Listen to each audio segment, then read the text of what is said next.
Hi guys, welcome to Cooking with Carl. It's January 2020.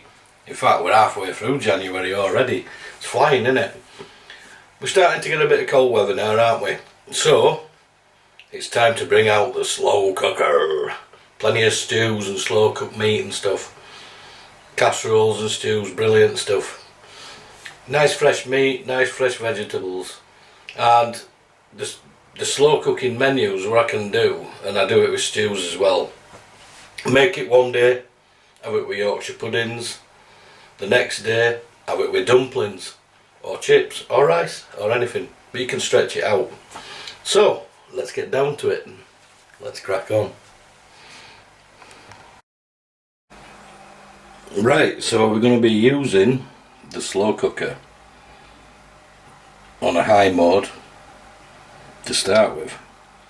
I've already put some liquid in there and I've just set it off just to give it an head start. Good little tip for you. I'm going to use some chicken thighs.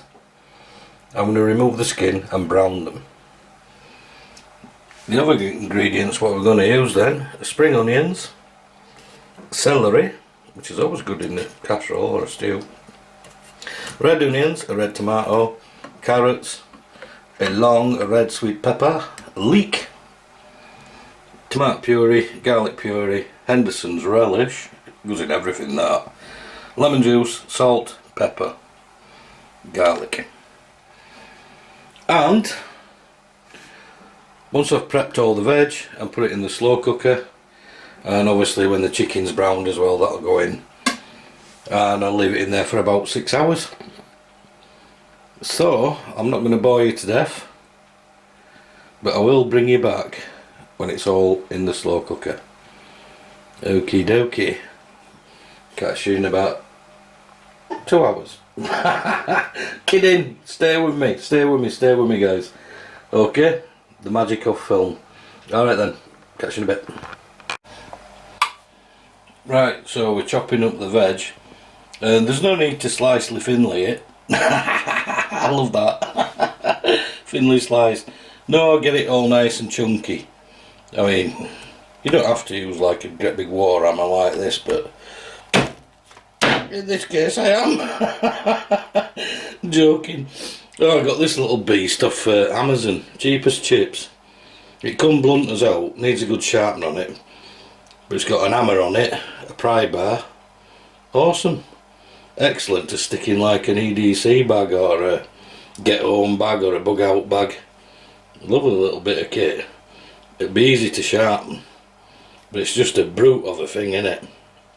Great little tool. Anyway, joking aside, yeah, you've no need to slice up your veg thin. Get it in nice and chunky in your slow cooker. I'm just going to brown off the chicken. I'm going to take the skin off once it's browned. I might even leave it on, I don't know yet, but we'll bring you back in a bit. Okay guys. I prefer to keep my carrots nice and chunky as well, you know, rather than the boring circular shape. Like wedge them, because they will, obviously they're going to be in the slow cooker for quite a while, so the chunkier the better. I mean, you don't have to use chicken in this either, look at all that veg in there. This is ideal for sort of rabbit, pheasant, anything like that. Beautiful. And obviously I'll get some stock in it later. The chicken's still browning away.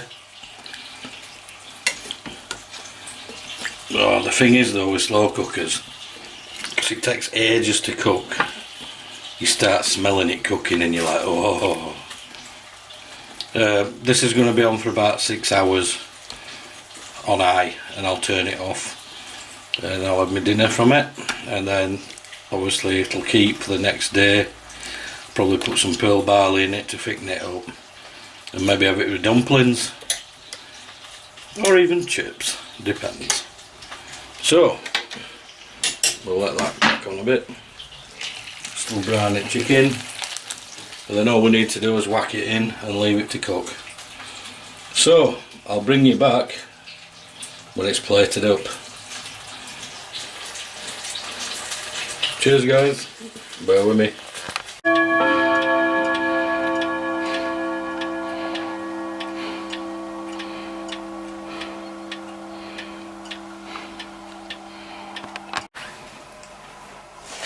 So there we go, 6 hours later.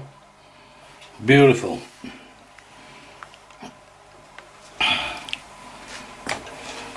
A nice chicken casserole, slow cooked in the slow cooker. Beautiful. Tasty, nutritious and healthy. And plenty left over for tomorrow. Guys, hope you enjoyed this. But winter time in the UK, this is when the slow cooker comes into its own. Fantabulous. Thanks for joining me. The next one will definitely be outdoors. Cheers. Bye guys.